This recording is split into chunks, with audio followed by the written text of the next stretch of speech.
when it comes to the long-running adult animated cartoon by Matt Stone and Trey Parker, South Park. One may find themselves an array of characters to choose from as their favorites. One of the characters that people seem to have taken a cult-like liking to would be Randy Marsh, Stan Marsh's father. The once background character to the cast has seemingly found himself as the star of the show and has quickly become one of the TV show's most iconic and recognizable characters. In earlier seasons, Randy was portrayed as the typical suburban dad who was a geologist with a doctorate. He was actually modeled after creator Trey Parker's father. Oddly enough, as time would progress, Randy's belief system, occupation, political views, and even character design would go on to change. Not once, not twice, but at least a dozen or so times. Sure, this is an animated series and this is probably due to Matt and Trey wanting to keep the show fresh and not let poor Randy go stale. But with that being said, a show like South Park could never truly go stale, as it is based loosely on real-world current events. And there are more than enough characters and timelines to help the writers pursue each event. So why is it Randy, who is always on the brink of change? Well, simple. Randy isn't Randy. You heard that right. This is the Randy Marsh clone theory. Postulate 1. Dr. Mafesto. The reason this is all possible, the reason any of this evidence can be supported, all lies with Dr. Mafesto. So, who is Dr. Alphonse Mafesto? Well, he has actually been an underlying character since Season 1, Episode 5. He's your cliché mad scientist, and he specifically specializes in genetics, making him a geneticist. For those who don't know what that means, in simpler terms, a geneticist is a scientist who studies genes, including how they are inherited, mutated, activated, or inactivated. That's pretty convenient, right? He even works at the South Park Genetic Engineering Ranch. And Season 14, Episode 6, it is actually confirmed that Dr. Mafesto surgically and genetically alters his test subjects. But what strikes us as the primary evidence for all that we are about to say to be possible can be found in his science project, who sadly only lived for one day. The only confirmed clone in South Park, Clone Stan Marsh. The science project that went awfully wrong. Of course, Clone Stan Marsh wanted to destroy the city, but what else would a clone that looked like that desire? The point is, if Clone Stan Marsh was able to cause this much trouble, what could the successor to this prototype accomplish?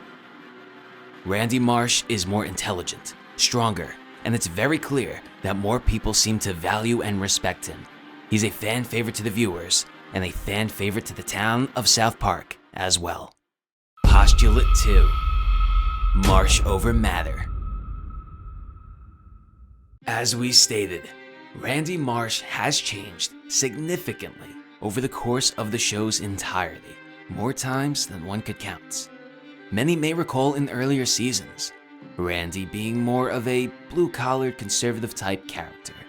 But now it seems like he did a complete 180, almost like he has two sets of political personalities. His liberalism can first be seen in Season 3, Episode 2, all the way back in 1999. The episode was titled Spontaneous Combustion, and the town of South Park was faced with a crisis. Randy Marsh, fueled with the mission to embark change, tells the people they have to fart all the time in order to avoid being burned alive. This change to alter the environment is a staple of liberal beliefs, now moving forward a couple of years. In Season 8, Episode 7, titled Goobags, Randy is once again a voice of change and driven with views. Those goobags are taking our jobs! What? Oh my God! Stan Marsh, how dare you use that time-bashing slur? Who taught you to talk like that? The Goobacks came from the future and look like a mix between all races. And the term Goobacks is satire for the word wetback, a Mexican immigrant slur. Unlike the other townspeople who don't accept these Goobacks, they took our jobs! Yeah, they down, took our jobs! They did! Randy takes no part in this. He believes they are just like him, despite looking a tad bit different. He even grounds his son, Stan Marsh, for calling these people Goobacks in a fast food restaurant. Damn fries, you fucking goobags! Stan Marsh! We also are aware in later seasons how strong Randy's passion is for former President Barack Obama. And in Member Berries, he is shown strongly supporting Hillary Clinton's run for president. So Randy Marsh being a liberal is not a conspiracy. It's a fact. But if we recall correctly, and bear with me here, in South Park, the douche party is in reference to the Republican Party. In earlier seasons, Randy Marsh has stated that typically the Marsh house votes douche. Well, this is usually a giant douche household. In the 2004 election, which South Park dubbed as the douche vs. turd election, Randy voted douche. You really want a turd sandwich as your school mascot on your football helmets? A turd! Well, hold on, Randy. I think a turd sandwich is a little better than them having a giant douche on their uniforms. You're crazy! A douche is at least clean! Now, political views are not the only thing Randy has flip-flopped on. Let's take a look at Randy Marsh's sexual orientation. Sorry. At first glance, Randy is obviously a straight heterosexual cheaper by the Tegrity dozen kind of man, right? He is married to his wife, Sharon Marsh. And there has been more than one occasion where we see just how straight Randy Marsh can be. So if that is truly the case here, one may wonder, what the hell happened in Season 3, Episode 8, titled appropriately, Two Guys Naked in a Hot Tub? Randy and Gerald, another one of the dads in South Park, choose to have a night of experimentation. Randy asks Gerald if he has ever had a gay fantasy, and Gerald explains that he has always thought of watching another guy, well, you know. The fantasy then becomes a reality, and we're sorry to do this to you, but here's the clip. Well, it is a night for experimenting. It sure is. Okay, I'll start. So, well, that was certainly interesting. Yeah. You don't regret doing it now, do you? No. What's there to regret, right? I mean, all we did was watch each other masturbate. That's not gay or anything. We said so, right? Maybe this was just a spur of the moment thing, and Randy would never give it a second thought. Well, in Season 21, Episode 3, the Holiday Special gave us more insight to this phenomenon as Randy Marsh embraces a male Native American and goes lips to lips. Why does Randy have multiple political views and sexualities? One word: clones. Postulate 3. Randy's got talent. When taking a gander at Randy Marsh, the word talented can't even do him justice, as he is an extraordinary individual, or may I dare say it, genetically engineered specimen. His musical style, perhaps, is one talent that shines over the rest, but we will get to the others shortly. First, we want to take a look at the many voices of Randy Marsh. Most will probably remember Randy as the pop singer Lord. In Season 18, Randy is revealed to have a double life, as he is secretly a world-renowned singer named Lord. Almost Hannah Montana-like, you could say. He was credited with summer bangers such as the song Hunger Games, Ya Ya Ya, and Push, Feeling Good on a Wednesday. He is the voice of a generation, and the voice to Lord's biggest fan, his own daughter Shelley. While this carries on for quite some time, it almost overshadows another musical endeavor of Randy's. Just a few seasons prior, Randy was a tween wave singer, and his identity was no secret. In the episode titled, You're Getting Old, Randy would go by the name Steamy Ray Vaughan. This actually leads to a divorce between Randy and Sharon, but in later seasons they would rejoice. Even if you were able to take a walk back all the way to the start. In Season 4, Episode 8, Randy Marsh sheds light on his past and lets viewers inside his childhood. At 18, after having been in a choir during high school, he started a boy band by the name the Ghetto Avenue Boys, which of course pays homage to the Backstreet Boys. Apparently it controlled his life to the point of abandoning his friends, his family, and his girlfriend at the time. Eventually the band would fall into debt and members were fired for being too old. An interesting thing to note is that Randy is shown to be very proficient at the guitar in the episode Guitar Queero. Aside from his music capabilities, he's also quite the magician.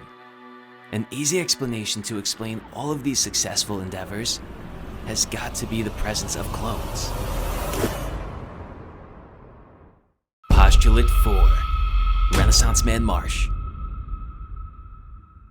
When South Park hit the screens of homes in the mid-1990s, Randy Marsh was noted as the geologist of the town.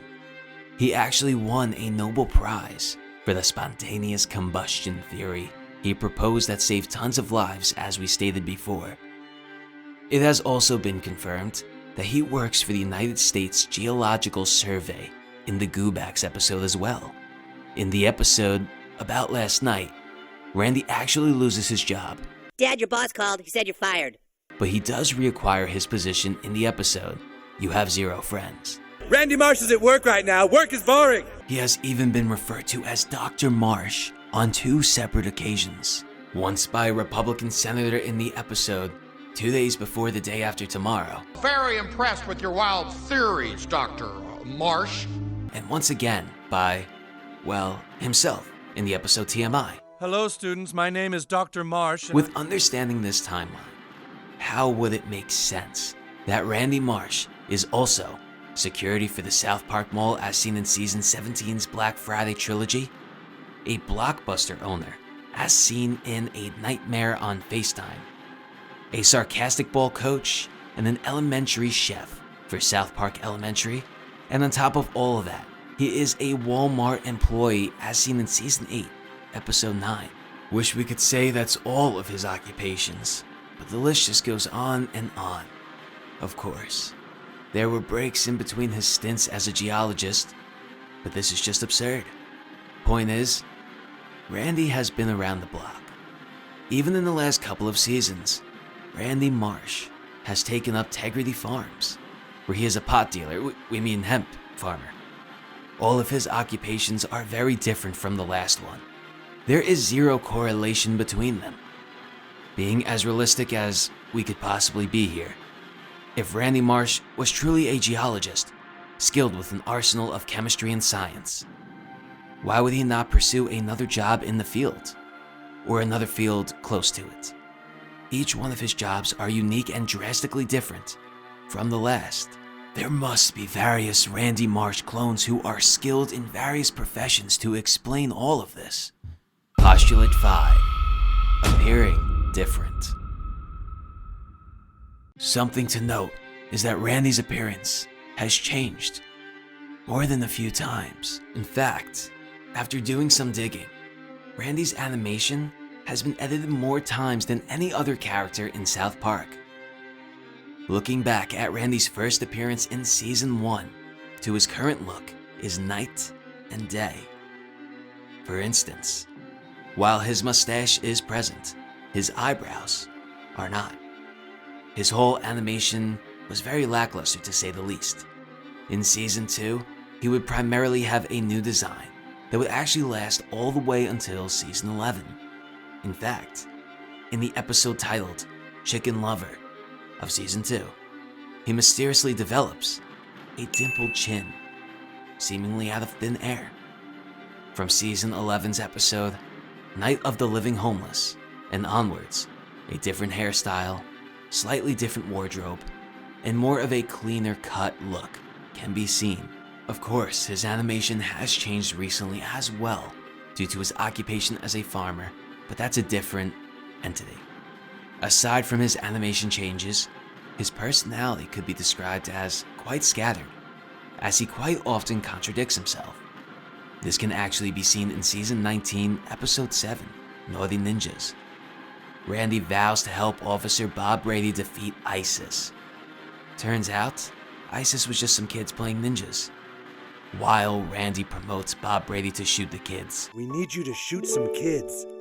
he quickly denies this after learning the truth. Oh, he's gonna lay this on us now. I said kill some kids, but I said it as a question, remember? I said kill some kids? When Officer Bob Brady reminded Randy that he told him to shoot some kids, Randy insists that he was saying it as a question and tries to shift all the blame from him and target the very person he sought out for help.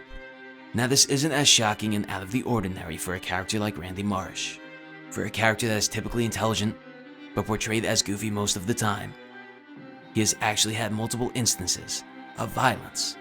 For instance, not too long ago, he killed Winnie the Pooh in order to continue selling weed to the Chinese. Wow, that's a sentence I thought I'd never say. And he's even beaten a woman for questioning him on his genitalia theory in TMI. The occasional suburban alcoholic dad fights are a reoccurring theme in the small community of South Park. The episode Losing Edge depicts Randy Marsh getting into numerous fights at his son's Little League games. He attacked Skeeter in I'm a Little Bit Country. And being in non-peaceful mobs and protests is just all too common for a character like Randy. These assault charges are just the icing on the cake for the seemingly goofy and dim-witted fan favorite character. You see, Randy has actually amounted himself quite the criminal record. Theft, arson, and murder are actually not that rare either for Dr. Marsh. Make Love Not Warcraft shows Randy hijacking another car, and he even burns down 2 stores in Season 8, Episode 9.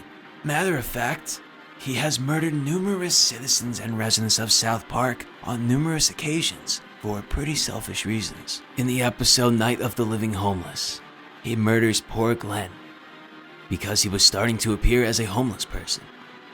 And in Season 17, Episode 9, he kills a fellow security guard for wanting to get out of duty during Black Friday. With all these heinous acts, why is Randy not facing jail time? Well, he has. It's just that his clones have. You see, Randy is untouchable, as he will always have a clone to replace him. Postulate 6. Why Randy? So why would someone or something want to clone Randy Marsh? Well, reasons could vary, but after immense research, we were able to come to this lone conclusion. Watch through every episode, every season, every minute of screen time with Randy.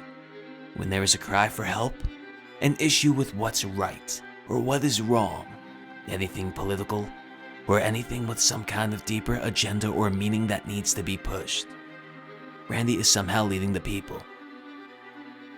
People seem to follow and listen to Randy. If it's trying to end the COVID-19 pandemic by creating a cure in the latest South Park installment, or when he helped rally other men in the town to force out the rich people, or when he urged his son to fight for the cure for SARS, or when he leads the South Park residents through the night with the homeless attack, or even when he leads the town during the recession in Margaritaville. He is always there and leading the charge.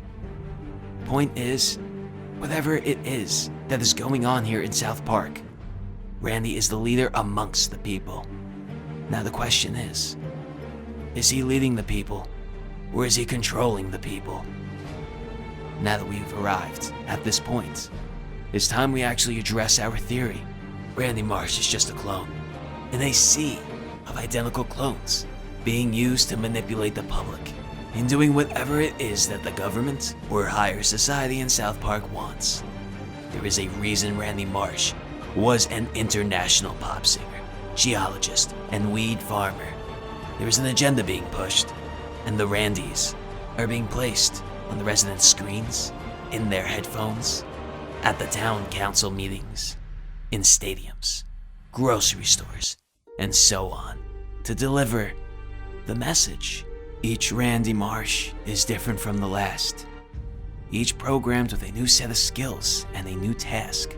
In season 23, the opening episode was titled Mexican Joker. And who else to silence and rival the Mexican Joker other than Randy Marsh? In this episode, Randy conspires with two representatives from a billion-dollar cannabis company to get rid of homegrown cannabis and bombs numerous people's crops in their backyards, killing many in the process, so he and his co-conspirators can corner the market on cannabis. Of course, this helps Integrity Farms, but who else does it help on the bigger scale? The government, perhaps.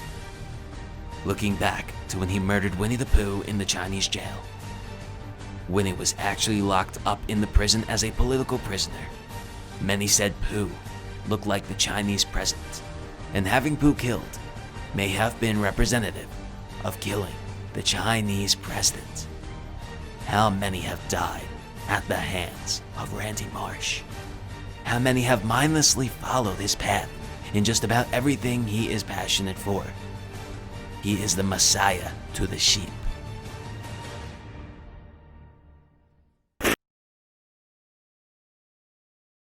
So after looking at this theory, do you think it's possible that maybe Randy Marsh could be multiple clones? My theory with this is actually a little diverted from the theory that we were just talking about. We know the other popular adult animated sitcom/cartoon. I'm not sure the creators' names, but Rick and Morty. Do you remember the Mr. Mises? They are coming from this box from the future, basically clones of the last Mr. Mises, and they're all programmed with a task. And once they complete the task or the agenda that they are assigned, they disappear, and a new one is given a new task. So could that kind of be what's going on here with Randy Marsh? That could definitely be possible. Again, I did take genetics in college, in high school. Again, I feel like this is a very plausible theory. I think it's almost 100% certain that there is multiple clones in South Park. Maybe of other characters as well. What about Tally? There could definitely be multiple I think Tals. there's a lot of Tals.